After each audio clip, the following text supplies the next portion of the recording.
Hace 200 años, en la arboleda sagrada, el joven José Smith vio y habló con Dios el Eterno Padre y con su Hijo Jesucristo.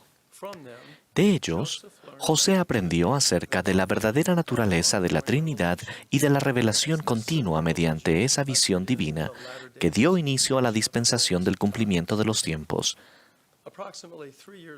Aproximadamente 3 años después, la noche del 21 de septiembre de 1823, en respuesta a una ferviente oración, la habitación de José se llenó de luz hasta que quedó más iluminada que al mediodía.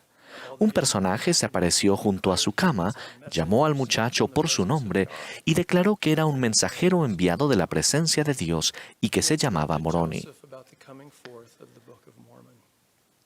Instruyó a José en cuanto a la salida del libro de Mormón y luego citó del libro de Malaquías en el Antiguo Testamento con una pequeña variación en el lenguaje utilizado en la versión de Reina Valera. He aquí, yo os revelaré el sacerdocio por medio de Elías el profeta antes de la venida del grande y terrible día del Señor. Y él plantará en el corazón de los hijos las promesas hechas a los padres, y el corazón de los hijos se volverá a sus padres. De no ser así, toda la tierra sería totalmente asolada a su venida. Es importante destacar que la instrucción que Moroni dio a José Smith sobre la misión de Elías el profeta dio inicio a la obra del templo y de historia familiar en los últimos días, y fue un elemento clave en la restauración de todas las cosas de que habló Dios por boca de sus santos profetas que han sido desde tiempos antiguos. Ruego que el Espíritu Santo nos ayude al aprender juntos acerca de los convenios, las ordenanzas y las bendiciones que están a nuestro alcance en los templos de la Iglesia de Jesucristo de los santos de los últimos días.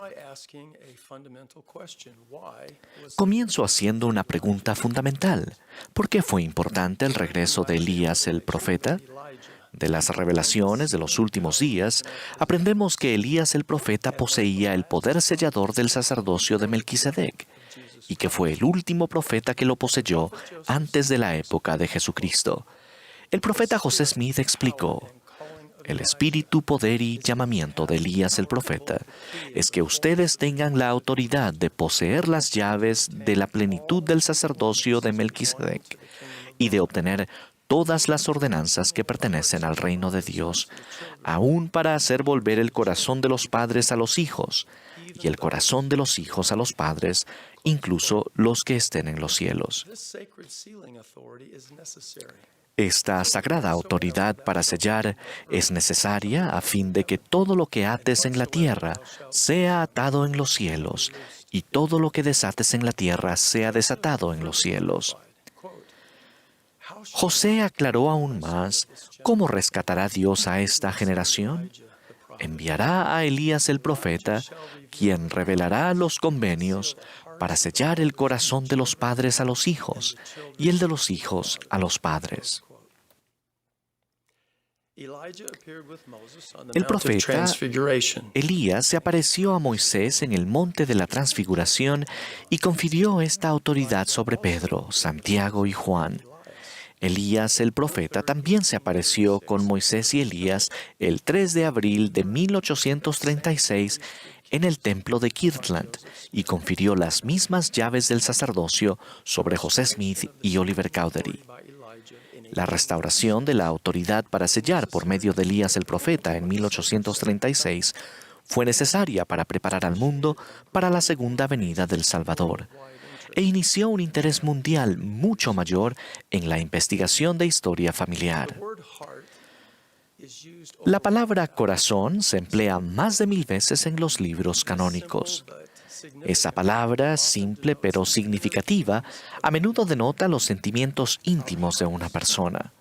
Nuestro corazón, la suma total de nuestros deseos, afectos, intenciones, motivos y actitudes, define quiénes somos y determina lo que llegaremos a ser. Y la esencia de la obra del Señor es cambiar, hacer volver y purificar el corazón mediante convenios del Evangelio y ordenanzas del sacerdocio. No edificamos los santos templos ni entramos en ellos solo para tener una experiencia personal o familiar memorable. Más bien, los convenios que se reciben y las ordenanzas que se efectúan en los templos son esenciales para la santificación de nuestro corazón y para la exaltación final de los hijos y las hijas de Dios.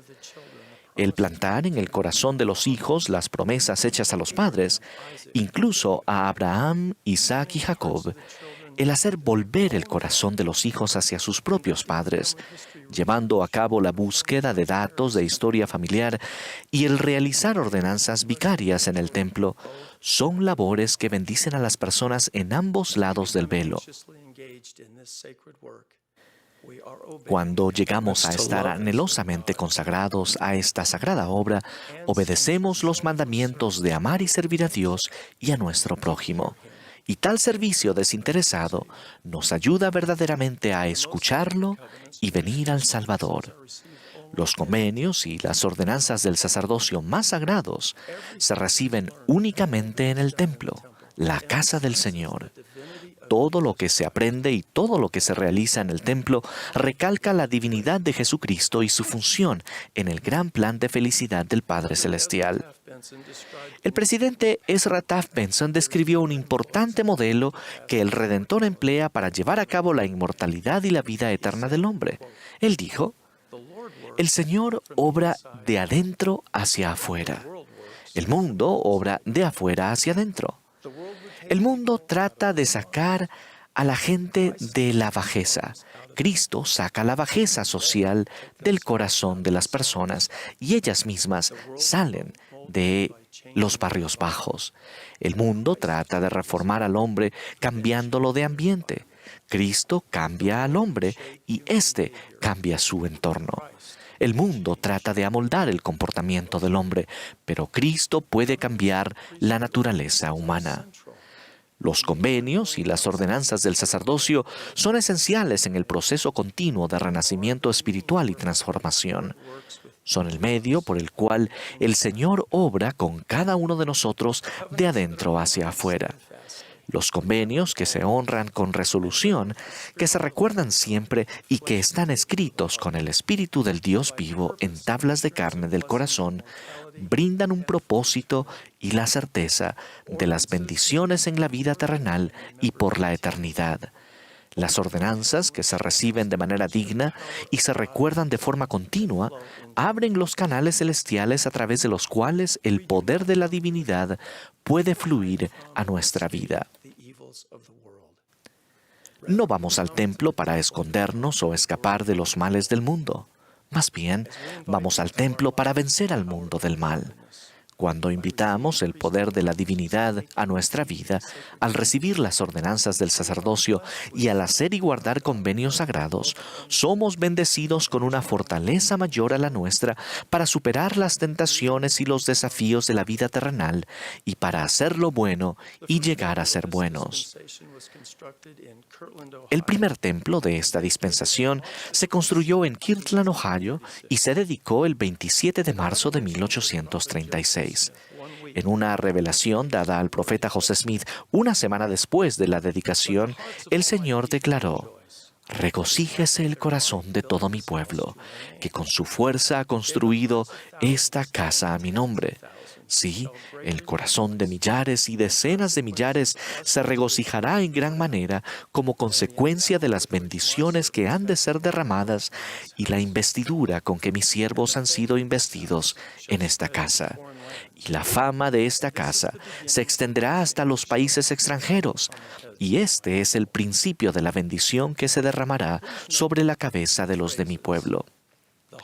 Presten atención a las frases "el corazón de millares y decenas de millares se regocijará en gran manera" y "la fama de esta casa se extenderá hasta los países extranjeros". Estas fueron declaraciones impresionantes en abril de 1836, cuando la Iglesia tenía relativamente apenas un puñado de miembros y un templo. Hoy, en 2020, tenemos 168 templos en funcionamiento y otros 49 templos están en construcción o han sido anunciados. Las casas del Señor se están edificando en las islas del mar y en países y lugares que muchos consideraban que eran poco probable que se construyera un templo. La ceremonia de la investidura actual se presenta en 88 idiomas y estará disponible en muchas otras lenguas a medida que se edifiquen templos para bendecir a más hijos de Dios. En los próximos 15 años, el número de idiomas en los que las ordenanzas del templo estarán disponibles posiblemente se duplicará. Este año daremos la palada inicial y comenzaremos la construcción de 18 templos. Por otro lado, llevó 150 años edificar los primeros 18 templos, desde la organización de la iglesia en 1830 hasta la dedicación del templo de Tokio, Japón, efectuada por el presidente Spencer W. Kimball en 1980. Consideremos cómo se ha apresurado la obra del templo tan solo durante la vida del presidente Russell M. Nelson. Cuando el presidente Nelson nació el 9 de septiembre de 1924, la iglesia tenía 6 templos en funcionamiento. Cuando fue ordenado apóstol el 7 de abril de 1984, 60 años más tarde, había 26 templos en funcionamiento, un incremento de 20 templos en 60 años. Cuando se sostuvo al presidente Nelson como presidente de la iglesia, había 159 templos en funcionamiento, un incremento de 133 templos en los 34 años durante los que prestó servicio como miembro del Quórum de los 12. Desde que se convirtió en presidente de la iglesia el 14 de enero de 2018, el presidente Nelson ha anunciado 35 nuevos templos. El 96% de los templos existentes han sido dedicados durante la vida del presidente Nelson. El 84% se han dedicado desde que fue ordenado apóstol. Como miembros de la Iglesia restaurada del Señor, asombro nos da el ritmo cada vez más acelerado de su obra en los últimos días. Y habrá más templos. Brigham Young profetizó: para cumplir esta obra, tendrá que haber no solo un templo, sino miles de ellos, y miles y decenas de miles de hombres y mujeres irán a esos templos y oficiarán por las personas que hayan vivido en épocas tan remotas como el Señor habrá de revelarnos. Es comprensible que el anuncio de cada nuevo templo sea una fuente de gran gozo y una razón para dar gracias al Señor. Sin embargo, nuestro enfoque principal debe estar en los convenios y las ordenanzas que pueden cambiar nuestro corazón y profundizar nuestra devoción al Salvador, y no simplemente en la ubicación o la belleza del edificio. Las obligaciones fundamentales que recaen sobre nosotros como miembros de la Iglesia restaurada del Señor son escucharlo y hacer que nuestro propio corazón cambie mediante los convenios y las ordenanzas, y cumplir alegremente con la responsabilidad divinamente señalada de brindar las bendiciones del templo a toda la familia humana en ambos lados del velo. Con la dirección y ayuda de Dios, ciertamente cumpliremos esos deberes sagrados. El profeta José Smith declaró: la edificación de Sion es una causa que ha interesado al pueblo de Dios en todas las edades. Es un tema que los profetas, reyes y sacerdotes han tratado con gozo particular. Han mirado adelante con gloriosa expectativa hacia el día en que vivimos, e inspirados por celestiales y gozosas expectativas, han cantado, escrito y profetizado acerca de esta, nuestra época, pero murieron sin verla. A nosotros nos es permitido verla, participar en ella y ayudar a extender esta gloria de los últimos días. El sacerdocio celestial se unirá con el terrenal para realizar estos grandes propósitos, una obra que Dios y los ángeles han contemplado con gozo por muchas generaciones, que ardió en las almas de los antiguos patriarcas y profetas. Una obra que está destinada a ejecutar la destrucción de los poderes de las tinieblas, la renovación de la tierra, la gloria de Dios y la salvación de la familia humana.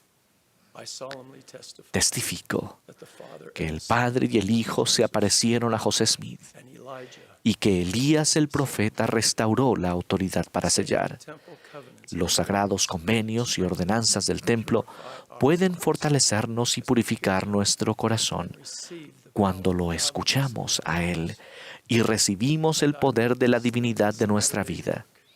Y testifico que esta obra de los últimos días destruirá los poderes de las tinieblas y llevará a cabo la salvación de la familia humana. Testifico de estas verdades en el sagrado nombre del Señor Jesucristo. Amén.